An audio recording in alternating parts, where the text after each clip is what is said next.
IT job కోసం try చేస్తున్నారా? Coding tutor లో ట్రైనింగ్ తో పాటు స్టైఫండ్ అండ్ 100% జాబ్ గ్యారంటీ. అందరి చేతిలో ఫోన్లుండడం, ఫోన్ నెంబర్ల డేటా రకరకాలుగా మోసగాళ్ల చేతికి చిక్కడంతో సైబర్ క్రిమినల్స్ చెలరేగిపోతున్నారు. డ్రగ్స్ పార్సెల్ పేరుతో ఒకరు, డిజిటల్ అరెస్ట్ పేరుతో మరొకరు, హోటల్లో రైడింగ్ పేరుతో ఇంకొకరు ఎరలు వేస్తున్నారు. వేల రూపాయల నుంచి కోట్ల రూపాయల వరకు కొట్టేస్తున్నారు.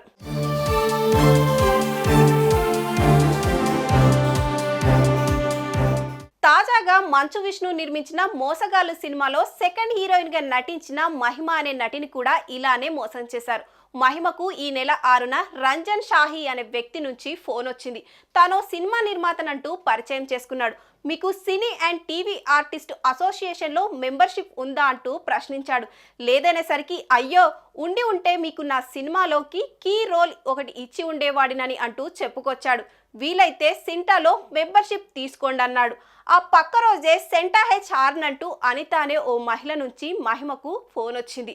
50,540 రూపాయలు కడితే సింటా మెంబర్షిప్ ఇస్తామంటూ ఆఫర్ ఇచ్చింది. ఇది నిజమని నమ్మిన మహిమ 3 దఫాలుగా వారు చెప్పిన అకౌంట్ నంబర్కు 55,000 బదిలీ చేసింది. మరేదో ఫార్మాలిటీ పేరుతో మళ్ళీ ఓ 5,000 అడిగిన తర్వాత ఆ హీరోయిన్ కు డౌట్ వచ్చింది. అప్పుడు 1930కి ఫోన్ చేసి ఫిర్యాదు చేసింది.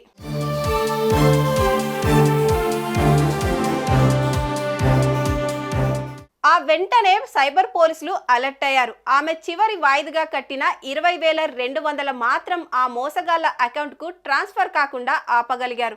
ఆ సినిమా నటి నుంచి రిపోర్ట్ తీసుకొని ఆ చిల్లర్ల పని పట్టే పనిలో పడ్డారు. సో అది చేస్తాం, ఇది చేస్తాం, లక్షల రూపాయల ఉద్యోగాలు ఇస్తాం, సినిమాలో ఛాన్సులు ఇస్తామంటూ వచ్చే ఫోన్లను కట్ చేయడం బెటరు. అలాంటి వారి గురించి సైబర్ పోలీసులకు ఇంటిమేట్ చేయడం మరింత better. So viewers, beware of cyber criminals.